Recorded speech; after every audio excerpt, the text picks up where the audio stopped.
Hello everyone, welcome back to my channel MK designs customize your fashion. So last వీడియోలో cutting pattern అనేది ఎలా చేయాలనేది చూసాం కదా. సో ఆ బ్లౌజ్ తాలూకు స్టిచ్చింగ్ వీడియో అనేది. సో స్టిచ్చింగ్ వీడియోని స్టార్ట్ చేద్దాం. ముందుగా బ్యాక్ పార్ట్తో ఎప్పుడు బ్లౌజ్ కటింగ్ అనేది స్టార్ట్ చేయాలండి. టక్స్ నుంచి స్టార్ట్ చేసుకోవాలి. టక్స్ని ఈ విధంగా ఎక్కడైతే మార్క్ చేసుకున్నామో అక్కడికి మిడిల్కి ఫోల్డ్ చేసుకొని కరెక్ట్గా ఎక్కడైతే టక్స్ ఎండ్ అవుతుందో ఆ ఎండ్లో నీడిల్ని అక్కడ స్టాప్ చేసి మళ్ళీ బ్యాక్కి స్టిచ్ వేసుకుంటూ వెళ్ళాలి. ఈ విధంగా వేయడం వల్ల స్టిచ్ లాక్ అవుతుంది. అలాగే అక్కడి నుంచి దారం తెగిపోకుండా టక్స్ ఊడిపోకుండా ఉంటుందన్నమాట. ఈ విధంగా బ్యాక్ టక్స్ అనేది కంప్లీట్ చేసుకున్న తర్వాత బ్యాక్కి నడుం పట్టి అనేది వేస్తాము. ఓకే, నడుం పట్టి వేసేటప్పుడు ఎప్పుడైనా సరే 1.5 ఇంచ్ లేదా 1.5 ఇంచ్ కానీ 1.5 ఇంచ్ కానీ మినిమం ఆ స్ట్రిప్ లెంత్ ఉండేలాగా చూసుకోవాలి. అంటే ఆ పట్టీ విడ్త్ వచ్చేసి 1.5 నుంచి 1.5 ఇంచ్ ఉండే విధంగా చూసుకోవాలి. అందులో 1.5 ఇంచ్ స్టిచ్చింగ్ కోసం వీడియోలో చూపిస్తున్నట్టుగా చేసి టక్స్ దగ్గర చిన్న ఫ్రిల్ పెట్టుకోవాలి. ఉండి లేదు అన్నట్టుగా ఈ విధంగా ఫ్రిల్ అనేది పెట్టుకోవాలి. ఈ విధంగా పెట్టుకోవడం వల్ల మనకి ఎత్తి పెట్టడం లేదా మనకి లాగినట్టు ఉండడం, గుంజినట్టు ఉండడం అటువంటివి ఏమీ ఉండవన్నమాట. సో చాలా ఫ్రీగా ఉంటుంది. బ్లౌజ్ వేసుకున్నప్పుడు కంఫర్ట్గా కూడా ఉంటుంది. అలాగే పైన ఒక టాప్ స్టిచ్ అనేది కంపల్సరీ వేసుకోవాలి. టాప్ స్టిచ్ వేస్తేనే మీకు బ్లౌజ్ అనేది అదిమి పట్టుకుని ఉంటుంది. స్టిచ్ అనేది కరెక్ట్గా అతుక్కున్నట్టు ఉంటుందన్నమాట, పట్టి ఉంటుంది. ఓకే, ఈ విధంగా టాప్ స్టిచ్ వేసుకున్న తర్వాత పైన పేస్టింగ్ స్టిచ్ అంటే కొంచెం దూరం కుట్టు అనేది వేసుకోండి. హెమ్మింగ్ చేసిన తర్వాత ఆ కుట్టుని విప్పేయండి. ఓకే, ఈ విధంగా బ్యాక్ అనేది కంప్లీట్ చేసేసుకుంటాం. బ్యాక్ అనేది చాలా సింపుల్ అండి, ఈజీగా కంప్లీట్ చేసేయచ్చు. ఇప్పుడు మనం ఫ్రంట్ పార్ట్ స్టార్ట్ చేసేటప్పుడు షేప్ బెల్ట్తో స్టార్ట్ చేయండి. ఇక్కడ నాకు క్లాత్ సరిపోలేదు కాబట్టి లోపలికి వేసే క్లాత్ని ఎక్స్ట్రాగా నేను తీసుకున్నాను.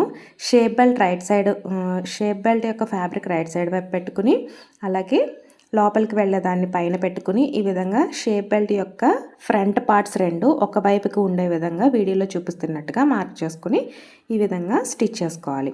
అలాగే షేప్ బెల్ట్ కింద భాగంలో ఇంకొక టాప్ స్టిచ్ అనేది వేసుకోవాలి. ఈ విధంగా వేసుకున్న తర్వాత దాన్ని ఫోల్డ్ చేసి కరెక్ట్గా మెయిన్ షేప్ బెల్ట్ ఫ్యాబ్రిక్ ఎంతైతే ఉందో దానికి తగ్గట్టుగా మనం ఎక్స్ట్రాగా ఉన్న ఫ్యాబ్రిక్ని అంతా కట్ చేసేసుకోవాలి. ఈ విధంగా లైనింగ్ ఫ్యాబ్రిక్లో ఎక్స్ట్రా వచ్చింది కదా, ఈ ఎక్స్ట్రా క్లాత్ని అంతటిని ఈ విధంగా కట్ చేసేసుకోవాలన్నమాట. ఈ విధంగా కట్ చేసేసుకుంటే షేప్ బెల్ట్ మనం స్టార్టింగ్లో ఒరిజినల్ షేప్ బెల్ట్ ఎంతైతే తీసుకున్నామో అంతకి ఈక్వల్గా వస్తుంది. ఇప్పుడు మిడిల్ టక్స్ నుంచి స్టార్ట్ చేయాలి. ఫ్రంట్ పార్ట్ ఎప్పుడు కూడా ఈ విధంగా కర్వ్ వచ్చింది కదా, లైట్గా కర్వ్ ఇస్తూ ఈ విధంగా మిడిల్ టక్స్ అనేది మార్క్ చేసుకుని స్టిచ్ చేసుకోవాలి. దాని తర్వాత ఎగ్జాక్ట్గా చంక డాట్ అనేది వేయాలి. మిడిల్ టక్స్ వేసిన తర్వాత చంక డాట్ వేయాలి. చంక డాట్ వేసిన తర్వాత మీకు హుక్ అండ్ ఐ పట్టీ దగ్గర వేసే మిడిల్ డాట్, చిన్న డాట్ ఉంటుంది కదా, అది వేయాలి. ఫస్ట్ చంక డాట్ వేసి ఇది ఆర్డర్ అనమాట. ఫస్ట్ మిడిల్ డాట్, ఫస్ట్ దగ్గర మిడిల్ డాట్ అండ్ చంక డాట్, దాని తర్వాత హుక్ అండ్ ఐ పట్టీ దగ్గర వేసే డాట్. ఈ విధంగా కంప్లీట్ చేసుకోవాలి. ఇదే విధంగా సెకండ్ దానికి కూడా కంప్లీట్ చేసుకోవాలి. ఇంకొక దానికి కూడా ఈ విధంగా కంప్లీట్ అయిపోయిన తర్వాత ఇప్పుడు మనం ఏం చేయాలి అంటే షేప్ బెల్ట్ని అరేంజ్ చేసుకోవాలి. షేప్ బెల్ట్ని మెయిన్ బాడీ పార్ట్కి అటాచ్ చేయడం అనేది చూద్దాము.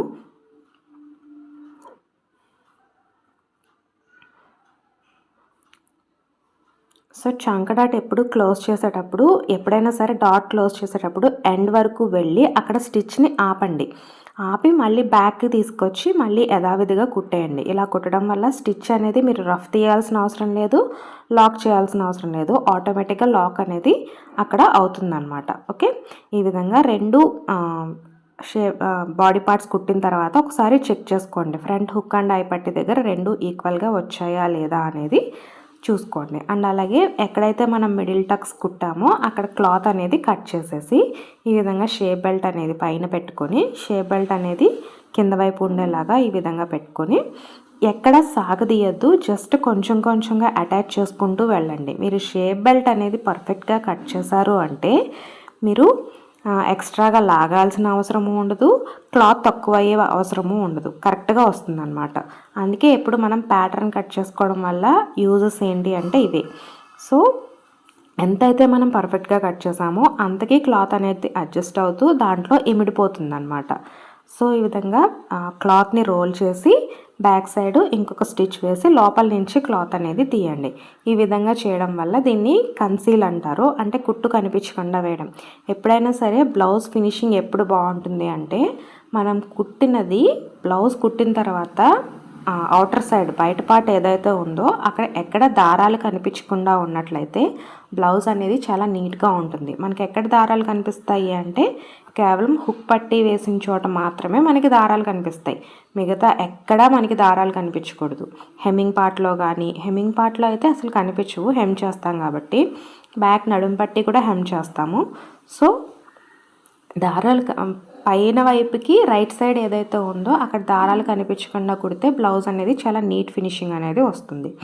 ఇప్పుడు హుక్ పట్టి అరేంజ్ చేయడం కోసం 1 ఇంచ్ లేదా 1.25 ఇంచెస్ తీసుకొని దాన్ని ఈ విధంగా వీడియోలో చూపిస్తున్నట్టు పెట్టుకొని దాన్ని ఒకసారి కుట్టిన తర్వాత మళ్ళీ ఇంకొకసారి ఫోల్డ్ చేసి సేమ్ అదే కుట్టు మీద వేసుకుంటూ వెళ్ళండి. ఇలా వేయడం వల్ల మనకి హుక్ పట్టి అనేది కొంచెం స్ట్రాంగ్గా ఉంటుంది. ఎందుకంటే హుక్ని హోల్డ్ చేసి పట్టుకోవాలి. అది కాజాకి మనం పెట్టుకున్నప్పుడు హుక్ అనేది హోల్డ్ చేసి ఉంటుంది. సో అందుకని హుక్ పార్ట్ అనేది కొంచెం బలంగా ఉండాలి. అందుకోసం 2-3 కుట్లు అనేవి వేసుకోవాలన్నమాట. ఈ విధంగా వేసుకోవాలి. ఇప్పుడు కాజా పట్టి అరేంజ్ చేసినప్పుడు ఇక్కడ మాత్రం 2.5 ఇంచుల వరకు తీసుకోవాలి. ఓకే, 2.25 ఇంచుల వరకు తీసుకుని ఒక 1/4 ఇంచ్ మందంలో కుట్టుకుంటూ వెళ్ళాలి. ఓకే, ఈ విధంగా కుట్టిన తర్వాత ఎప్పుడు కూడా హుక్ అండ్ ఐ పట్టి ఎలా వేయాలి అంటే హుక్ పార్ట్ అనేది రైట్ సైడ్ నుంచి వేస్తాము, కాజా పట్టి అనేది రాంగ్ సైడ్ నుంచి వేస్తాము. అంటే రాంగ్ సైడ్ నుంచి పైకి కాజా పట్టిని వేస్తాము, పైకి తిప్పి ఈ విధంగా వేస్తాము. హుక్ పట్టి ఎప్పుడు ఏంటంటే రైట్ సైడ్ నుంచి లోపలికి మడిచి కుడతామన్నమాట. ఈ రెండు కొంచెం గమనించుకోండి. ఓకే, ఈ విధంగా హుక్ అండ్ ఐ పట్టీని కుట్టిన తర్వాత ఇప్పుడు దీన్ని కూడా ఫోల్డ్ చేసి కుట్టుకోవాలి. అలాగే 2 ఈక్వల్గా వచ్చినాయా లేదా, హుక్ అండ్ ఐ పట్టి 2 సమానంగా వచ్చాయా లేదా అనేది కూడా మనం చెక్ చేసుకోవాలన్నమాట. ఓకే, ఈ విధంగా ఎక్స్ట్రా ఉన్నది కట్ చేసేసుకుని 2 సమానంగా వచ్చాయా లేదా అనేది చూసుకోవాలి. ఇప్పుడు బ్యాక్ అండ్ ఫ్రంట్ని జాయిన్ చేసేద్దాం. బ్యాక్ అండ్ ఫ్రంట్ని జాయిన్ చేయడానికి 2 ఈక్వల్గా పట్టుకొని డబల్ స్టిచ్ అనేది వేసుకోండి. ఇది లైనింగ్ కాదు, ప్లెయిన్ బ్లౌజ్ కాబట్టి డబల్ స్టిచ్ అనేది కంపల్సరీ వేసుకోవాలి. ఫ్రంట్ సైడ్ అలాగే బ్యాక్ సైడ్ రఫ్ తీయడం మర్చిపోవద్దు. ఓకే, ఈ విధంగా రఫ్ తీసి డబల్ స్టిచ్ అనేది కంపల్సరీ వేసుకోవాలి. ఇలా డబల్ స్టిచ్ వేసిన తర్వాత ఈ షోల్డర్ పట్టీ అనేది బ్యాక్ సైడ్కి ఉండేలాగా, షోల్డర్ ఆ స్టిచ్చింగ్ ఎలవెన్స్ అంతా బ్యాక్ సైడ్కి ఉండేలాగా ఇంకొక స్టిచ్ అనేది వేసుకోండి. ఇలా వేయడం వల్ల మీరు కుట్టినప్పుడు పొరపాటున ఫ్రంట్కి రాకుండా ఉంటుంది. సో ఫ్రంట్కి వస్తే అది నీట్ ఫినిషింగ్ ఇవ్వదు. సో ఇలాంటి చిన్న చిన్న టిప్స్ పాటించడం వల్లే మీకు చాలా ఈజీగా ఉంటుంది బ్లౌజ్ కటింగ్ అనేది. ఓకే,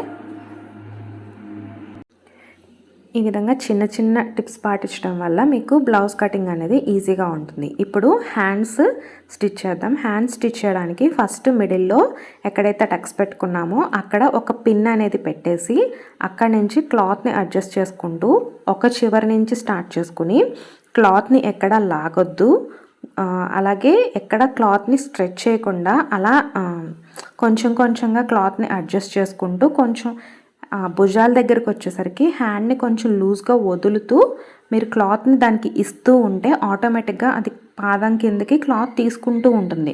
అలా తీసుకుంటూ ఉన్నప్పుడు స్టిచ్ చేస్తూ ఉండండి. ఇలా స్టిచ్ చేయడం వల్ల ఏంటంటే మనకి ముడతలు రావడం కానీ లేదా టైట్గా పట్టేస్తూ ఉంటుంది కొంతమందికి, అలా పట్టేయడం కానీ ఇటువంటివి ఉండవు అన్నమాట.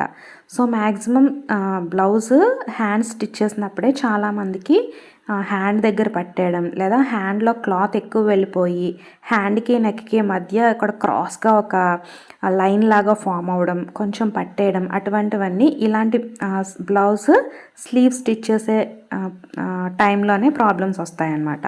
సో అలా రాకుండా ఉండాలి అంటే స్లీవ్ని చేతి భాగాన్ని ఎంత లూజ్గా వదిలి కంఫర్ట్గా వదిలి కుడుతూ ఉంటే అంత ఈజీగా అది మూవ్ అవ్వాలన్నమాట. సో అలా మూవ్ అవుతేనే బ్లౌజ్ ఫినిషింగ్ అనేది చాలా నీట్గా వస్తుంది. ఓకే, 1కి 2 కుట్లు వేసుకోండి. ఎందుకంటే ఇది ప్లెయిన్ బ్లౌజ్ కాబట్టి 1 కుట్టు వేస్తే ఆగదు, 2 కుట్లు కంపల్సరీ వేయండి. ఓకే, ఈ విధంగా కుట్టిన తర్వాత పై వైపుని పెట్టుకుని ఈ విధంగా పైనుంచి నెయిల్తో ఇట్లా జస్ట్ రబ్ చేస్తూ ఉండండి. ఇలా చేయడం వల్ల క్లాత్ అనేది ఎత్తి పెట్టకుండా ఉంటుంది. మీరు ఐరనింగ్ చేసినా సరే ఫస్టే ఇలా అడ్జస్ట్ చేసుకుంటూ వెళ్ళండి.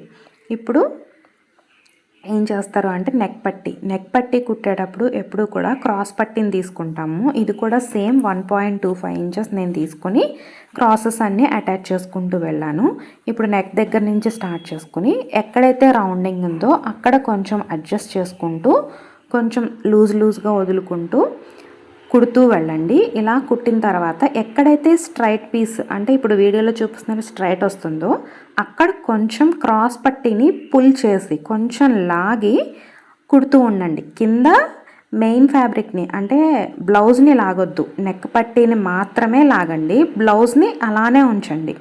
బ్లౌజ్ని లాగొద్దు, నెక్ పట్టీని కొంచెం లైట్గా పుల్ చేయండి. ఎక్కువ కూడా అవసరం లేదు. లైట్గా పుల్ చేయడం వల్ల ఏంటి అంటే ఆ నెక్ పట్టీ అనేది బ్లౌజ్ని కొంచెం గుంజుకుని టైట్గా పట్టు ఉంటుందన్నమాట. సో మీరు డైరెక్ట్గా మెయిన్ ఫ్యాబ్రిక్ని లాగేశారంటే నెక్ అనేది సాగిపోతుంది. సో మెయిన్ ఫ్యాబ్రిక్ని నెక్ పట్టీని రెండిటిని లాగకూడదు. ఓన్లీ క్రాస్ పట్టీని మాత్రమే లాగుతూ కింద ఫ్యాబ్రిక్ని కొంచెం జరుపుకుంటూ వెళ్ళాలి. కింద ఫ్యాబ్రిక్ లూజ్గానే ఉండాలి, పై ఫ్యాబ్రిక్ లైట్గా లాగాలి, ఎక్కువ కూడా కాదు, చాలా జెంటిల్గా లాగాలి. ఈ విధంగా కుట్టుకుంటూ వెళ్ళండి. ఇలా కుట్టడం వల్ల నెక్ షేప్ అనేది చాలా బాగా ఎలివేట్ అవుతుంది. ఓకే, ఈ విధంగా కుట్టేసిన తర్వాత పైన ఇంకొక సేమ్ మనం చేతి దగ్గర ఎలా అయితే నెయిల్తో ఎలా స్క్రాప్ చేసామో సేమ్ దీనికి కూడా అలాగే స్క్రాప్ చేసుకుంటూ వెళ్ళి ఒక 1/4 ఇంచ్ మందంలో మడిచి కుట్టుకుంటూ వెళ్ళాలి. పైన టాప్ స్టిచ్ అనేది వేసుకుంటూ వెళ్ళాలన్నమాట. ఓకే, ఈ విధంగా టాప్ స్టిచ్ వేసిన తర్వాత ఖచ్చితంగా ఐరనింగ్ అనేది చేసుకోవాలి. ఐరనింగ్ చేస్తేనే నీట్ ఫినిషింగ్ అనేది వస్తుంది. ఓకే, ఇలా కుట్టేటప్పుడు కూడా మనకి నెక్ ఎక్కడైతే తిరుగుతుందో అక్కడ కొంచెం అలా అడ్జస్ట్ చేసుకుంటూ కొంచెం దగ్గరికి ఫ్రిల్స్ని అడ్జస్ట్ చేస్తున్నట్టు పాదం వెనకాల వేలు పెట్టి కొంచెం క్రష్ చేసినట్టుగా పెడితే మనకి నెక్ ఫినిషింగ్ అనేది ఇంకా నీట్గా వస్తుంది. ఆ రౌండింగ్ అనేది కూడా చాలా బాగా తిరుగుతుంది అన్నమాట. ఓకేనా, చూస్తున్నారు కదా వీడియోలో ఎక్కడైతే రౌండింగ్ వస్తుందో ఆ రౌండింగ్ దగ్గర నేను కొంచెం వేలు పెట్టి కొంచెం క్రష్ చేస్తున్నాను అనమాట. ఓకే, ఈ విధంగా క్రష్ చేస్తూ కొంచెం నొక్కి పెడుతూ ఈ విధంగా కుడుతూ ఉన్నాను. సో ఎప్పుడు ఒకటి గుర్తుపెట్టుకోండి, మీరు పైన టాప్ స్టిచ్ వేసేటప్పుడు స్టార్టింగ్లో ఏ లెంత్తో ఏ విడ్త్తో అయితే స్టార్ట్ చేశారో ఎండ్ వరకు అదే విడ్త్తో స్టార్ట్ చేయండి. ఓకే, ఈ విధంగా స్టార్ట్ చేస్తే మీకు ఈజీగా ఉంటుందన్నమాట. ఈజీగా ఉంటుంది అండ్ ఫినిషింగ్ కూడా చాలా బాగుంటుంది. ఎప్పుడు బ్లౌజ్ కుట్టేటప్పుడు యూనిఫామ్ స్టిచ్ లెంత్ అనేది ఉండాలి. అది హ్యాండ్స్కైనా నెక్కైనా దేనికైనా సరే స్టిచ్ లెంత్ అనేది యూనిఫామ్గా ఉండాలి. హెచ్చు తగ్గులుగా ఉండకూడదు, అలాగే వంకర టింకరగా కూడా ఉండకూడదు. ఇప్పుడు సైడ్ జాయింట్ చేసేటప్పుడు 2 సైడ్స్ పట్టుకొని ఈక్వల్గా ఉన్నాయా లేదా చెక్ చేసుకొని ఈ విధంగా పెట్టుకొని హ్యాండ్స్ దగ్గర కూడా స్ట్రైట్ స్టిచ్ పడేలాగా చూడాలి. మీ స్కేల్ ఎంత స్ట్రైట్గా అయితే ఉంటుందో ఈ స్టిచ్ కూడా అంతే స్ట్రైట్గా వచ్చేలాగా చూడాలి. ఓకే, తర్వాత ఒకసారి చెక్ చేసుకోండి 2 జాయింట్స్ దగ్గర ప్లస్ సింబల్ వచ్చిందా లేదా అని. ఒక్క 1 పాయింట్ తక్కువలో వస్తే ఏమీ పర్లేదు, కానీ మ్యాక్సిమం వచ్చేలాగా చెక్ చేయండి. బిగినర్స్ అయితే రావడం కష్టమే, బట్ ట్రై చేయండి, వస్తుంది. ఓకే, ఈ విధంగా 3 నుంచి 4 స్టిచ్లు మాత్రమే వేయండి. 4 కంటే ఎక్కువ స్టిచ్లు వేయొద్దు. 4 స్టిచ్చెస్ అనేది ఇనఫ్, సరిపోతుంది ఎవరికైనా. ఓకే, అదేవిధంగా రెండో సైడ్ కూడా ఇదే విధంగా మనం కంప్లీట్ అనేది చేసుకుంటాం అన్నమాట. సో ఈ విధంగా బ్లౌజ్ని మనం చాలా ఈజీగా ప్యాటర్న్తో కంప్లీట్ చేసుకోవచ్చు. ఇదే ప్యాటర్న్ మీరు దాచిపెట్టుకొని నిమిషాల్లో ఒక అరగంటలో మంచి బ్లౌజ్ని మీరు రెడీ చేసుకోగలరు. Thanks for watching.